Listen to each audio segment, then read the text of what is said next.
Welcome back to the one and only most amazing Top 10. My name is Danny Burke, and me and you are both humans. As a species, we're doing quite well, I'd say. Maybe too well. Now, throughout history, it seems that as humans grow and expand, we've seen a lot of animals out there go extinct, and sometimes it's completely our fault. There are a lot of species that have gone extinct just because of human activity, so we've tried to handpick just some of them for you guys and talk about them with our top 10 recently extinct animals. First up at number 10, we have the passenger pigeon. Now, these wild birds lived in huge numbers in North America. When Europeans arrived, there was thought to be about 4 billion passenger pigeons on the continent. Now, to put that in perspective, there was about 500 million humans alive at the time. That meant these pigeons outnumbered humans about 8 to 1. What? They would swarm in the air in groups of about a mile wide, and people said it actually took hours for a flock to pass overhead. But they lived in forests that the settlers chopped down for farmland. When they tried to eat the grain from this new farmland, the hunt was on. There were no laws about how many pigeons a farmer could kill, and the killing during the 19th century was crazy. It was just a slaughter. By the time conservation laws came in, it was already way too late. Martha, the last passenger pigeon in existence, died in a zoo in 1914. That one is just depressing. Now though, for our number 9, it's the Caribbean monk seal. As the name suggests, this monk seal was found in the Caribbean, unlike its relatives that you usually find in much colder climates. As with the passenger pigeon, contact with European settlers during the 17th century spelled doom for this monk seal. They were hunted for their oils and also because they were competition for fishermen. One of the problems was they just weren't scared of humans at all. They never tried to run because they never had a reason to throughout the course of their evolution. Now, all of these factors led to the point where the last one was spotted in 1952, and scientists think they were totally extinct by 1960. 7 years later, the animal was placed on the endangered species list. Yeah, I think you're a little bit too late for that. Coming in at number 8 now, we have the Pyrenean Ibex, otherwise known as the Bocado. Now, these wild goats were once common among most of Spain and Portugal for thousands and thousands of years. At one point, there was thought to be about 50,000 of these majestic big-horned creatures roaming around the hills and mountains there. Eventually, though, after hundreds of years of being hunted and having to compete with domestic animals, the Pyrenean Ibex numbers began to dwindle. Conservation efforts made by the Spanish government were too little too late. A management plan wasn't even made until 1993, when just 10 of the animals remained. Celia, the last wild Pyrenean Ibex, was found dead on January 6, 2000 after she had been killed by a falling tree. The species was declared extinct. Now, scientists did manage to clone a female Ibex in 2009, but it only lived for a few minutes. Okay, moving on now to our number 7, we've got the Tasmanian Tiger. Now, despite looking like a cross between a tiger and a dog,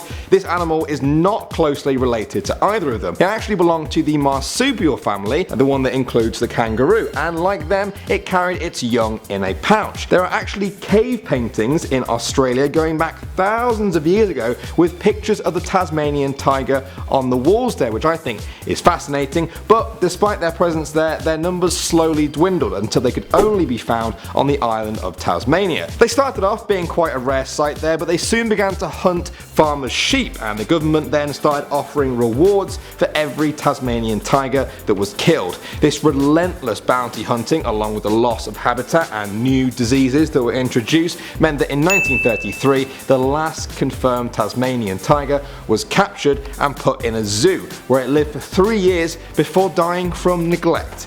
That's awful. Now, there have been a couple of reports out there of wild ones that have been seen, but until an official sighting is actually confirmed, it does look like this incredible creature is gone for good. That one's actually so sad. They were such a cool looking animal. Alright guys, there are thought to be almost 5,000 different species of frog in the world right now, but we've got one that recently went extinct. At number 6, it's the gastric brooding frog. These little guys are, or rather were, incredible. They lived in small areas in northeast Australia and were never found more than a few meters from a river. The females would actually swallow their own fertilized eggs because they could grow and survive in their stomach, because the mother had the ability to switch off her stomach acid to stop herself from digesting the eggs. This fascinated scientists who wanted to study them and learn this whole trick for humans who had stomach ulcers. But somewhere along the line it seems these little frogs were hit by a devastating disease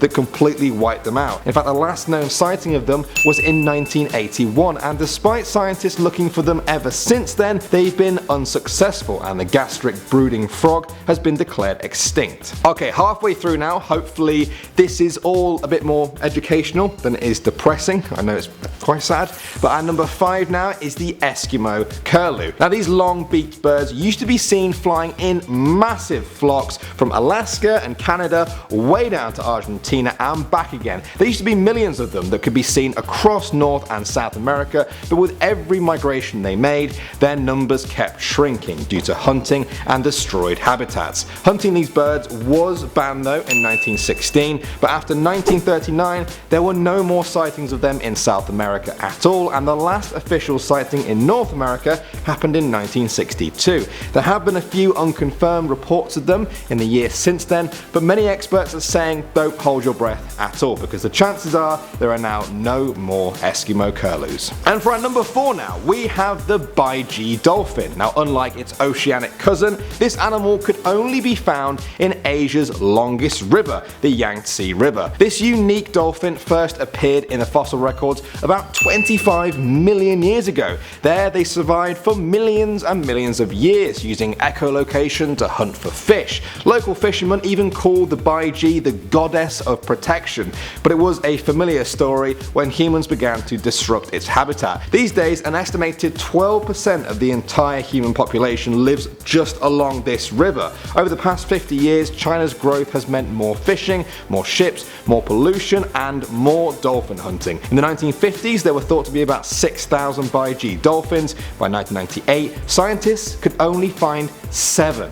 In 2006 they looked again and found none at all, eventually declaring them to be extinct. Next up at number 3 we have the Pinta Island tortoise. Now on the Galapagos Islands there are many different species of giant tortoises. Each one is unique to each one of the islands. One of them was the Pinta Island tortoise. Thanks to tortoise hunting and the introduction of feral goats which destroyed the island's vegetation, the Pinta Island tortoises were thought to be completely wiped out by the mid-20th century. Then on November 1st, 1971, a scientist spotted Lonesome George, the last surviving member of his species. Scientists kept looking, but it really looked like he was actually the last of his kind. They tried mating him with a closely related subspecies, but all the eggs were sterile. Lonesome George died on June 24th, 2012 at the grand old age of, well, nobody's really quite sure, but some people say he was 100. Scientists are still on the lookout for another